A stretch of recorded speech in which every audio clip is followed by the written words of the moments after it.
এইটো সম্ভৱ নহয়। আমাৰ গাঁওৰক্ষী বাহিনী গাঁৱৰ একেবাৰে 0 পইণ্টত থাকে।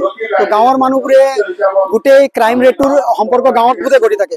তো গাঁৱৰ এজনে মানে গোটেই আপোনাৰ ছাগলী চোৰৰ পৰা আদি কৰি যদি আমি ড্ৰাগছ চোৰলৈকে যাওঁ বা ডাঙৰ ডাঙৰ ক্ৰিমিনেল যিবোৰ কেছ হয় সেইবোৰ ঘটনাও যদি ৰুৰেল এৰিয়া গাঁৱৰ যদি কথা কয় তেতিয়াহ'লে তেওঁলোকে BDBৰ ইনভলভমেণ্ট থাকে। তো BDBয়ে মানে এটা পুলিচ থানা এলেকাত বিস্তৃত গাঁও এলেকা সামৰি কিনি বনোৱা হয়। তো তাতে তেওঁলোকে জড়িত হৈ আছে।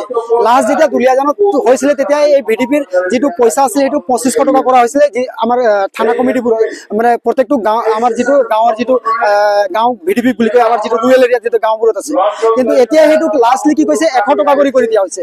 100 টকা এইটো কৰি দিয়াৰ কাৰণে যথেষ্ট এইটো টেকনিকেলি কিবা প্ৰব্লেম হৈ আছে চাগে। মই ভাবো মানে এইটো কিবা টেকনিকেলি প্ৰব্লেম হৈছে, নহ'লে 100 ৰুপিজ এটা যদি এজন মানুহৰ যদি একাউণ্টত যায় সেই পইচাটো যদি আকৌ উইড্ৰ কৰা চিষ্টেম যদি হয় তেতিয়া তেওঁ গাঁৱৰ পৰা যদি টাউনলৈ যায় তেতিয়া 100 টকাৰ পৰা তেওঁলোকে 400-500 মানে খৰচা হৈ যায় সিহঁতে, আৰু বেংকত লাইন লাগিব লাগে, আকৌ সেইদিনা খাবও লাগে। তো এই ক্ষেত্ৰত মানে এইটো এটা গভৰ্ণমেণ্টৰ মানে এই সিদ্ধান্তটো বৰ মানে শ্বকিং সিদ্ধান্ত। মানে ইয়াৰ এই ক্ষেত্ৰত মানে গভৰ্ণমেণ্টক মানে মই আহ্বান জনাওঁ যে আমাৰ যিটো থানা কমিটিৰ যিটো মানে থানা কমিটিৰ লগতে তেওঁলোকৰ আণ্ডাৰত যিবোৰ আমাৰ গাঁও কমিটিবোৰ আছে, গাঁৱত যিবোৰ BDB আছে, তেওঁলোকৰ যিটো মান্থলি এটা অনেৰিয়াম স্বেচ্ছাসেৱক হিচাপে যিটো দিয়ে সেইটো যাতে বঢ়াই কিনি তেওঁলোকে যদি ইচ্ছা কৰে তেওঁলোকে 5000 লৈকে কৰিব লাগে।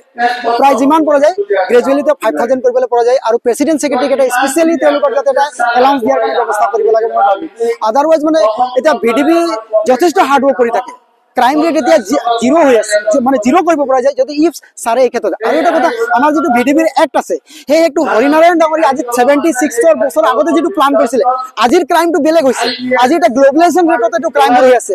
আজি আমি ডিজিটেলাইজ ক্ৰাইম হৈছে। তো এই ক্ষেত্ৰত মানে আমাক মানে যদি মই কওঁ যে ইয়াত আমাক মানে অকণমান সংশোধনো কৰা, এক্টটো সংশোধন কৰাৰ প্ৰয়োজনীয়তা আছে। আমাৰ যিটো এক্ট আছে সেইটো সংশোধন কৰাৰ প্ৰয়োজনীয়তা আছে।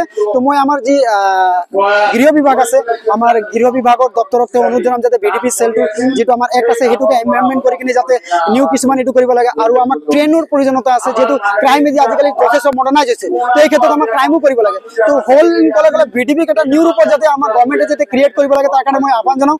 নহ'লে অনাগত দিনত এই BDBয়ে ফ্ৰাষ্ট্ৰেশ্যনত ভুগি আছে, তো বিভিন্ন ধৰণৰ সমস্যাত ভুগি আছে। তো সেইকাৰণে এটা বেলেগ ধৰণে তেওঁলোকে যাতে BDBয়ে পুলিচৰ এটা উইংছত থাকি যদি মানে আন্দোলন কৰামুখী নহওক তাৰ কাৰণে মই গভৰ্ণমেণ্ট